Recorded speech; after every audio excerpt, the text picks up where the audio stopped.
Kodėl taip gerai darinėjasi, Tomai? Kas, durelės?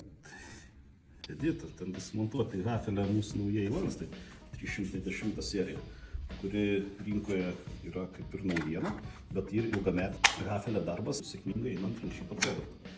Galimos sistemos su švelniu uždarimu, be švelnaus uždarimo, su atmetimu arba su laisva spyruoklė. Dvi spalvos – juoda ir standartinis nikelis. Visas pozicijas turim sandėliuose.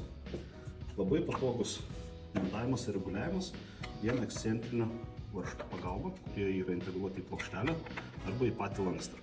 Turime visus 4 rinkoje esančius grįžimus, tai kalbu apie standartinį atstumą tarp šitų dviejų skylių – 45, 48, 52 mm ir šitą atstumą. Taip pat taikomas bet kuriuo atveju, net ir tuo, jeigu turite lankstų frezavimo stakles, kuriuose iš karto yra jums reikalingi nustatymai. Klip versijoje labai patogus uždėjimas, yra įpildomi aksesuarai tiek kotelio, tiek dangtelio uždengimui. Patys lankstai gali būti prisukami medvaržčiais, plokštelės taipogi arba medvaržčiais arba eurovaržčiais. Šiuos naujuosius Hafelė 310 serijos lankstus iš tikrųjų galima naudoti visur, visais įmanomais variantais su visomis medžiagomis.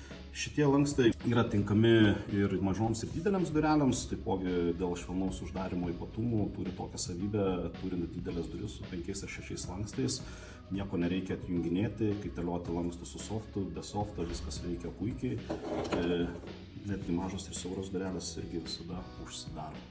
Jei jūs sudomino, ar turite kažkokių klausimų, rašykite viską komentaruose. Jeigu komentuosite 310, jums atsiųsime daugiau info.